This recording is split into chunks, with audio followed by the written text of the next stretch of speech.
कोशिका जीवों की संरचनात्मक और कार्यात्मक इकाई है। ये सभी जीवों का सबसे छोटा जीवित घटक यूनिट है जो जीवन की प्रक्रियाओं को करने में सक्षम होती है। कोशिका की खोज रॉबर्ट हुक ने 1665 में की थी। उन्होंने कॉर्क की पतली परत को माइक्रोस्कोप से देखा और उसमें छोटे छोटे कक्षों कंपार्टमेंट्स को देखा, जिन्हें उन्होंने सेल नाम दिया। कोशिका के मुख्य प्रकार 1. प्रोकैरियोटिक कोशिका, प्रोकैरियोटिक सेल। इनमें न्यूक्लियस, कोशिका का केंद्रक, स्पष्ट रूप से मौजूद नहीं होता। डीएनए साइटोप्लाज्म में तैरता रहता है। उदाहरण: जीवाणु, बैक्टीरिया, नीलहरित शैवाल। 2.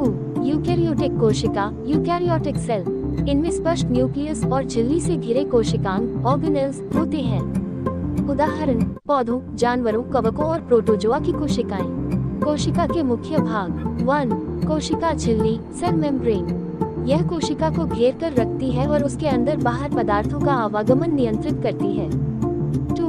Nucleus, nucleus. ये कोशिका का नियंत्रण केंद्र है, जहां डीएनए मौजूद रहता है। 3. Cytoplasm, cytoplasm. ये कोशिका का तरल पदार्थ है जिसमें सभी कोशिकांग तैरते रहते हैं। 4. Mitochondria, mitochondria. इसे कोशिका का पावर हाउस कहा जाता है क्योंकि यह ऊर्जा का उत्पादन करता है।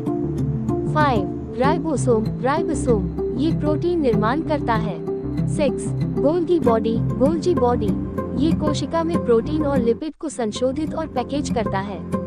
Dash dash dash. पौधों और जानवरों की कोशिका में अंतर।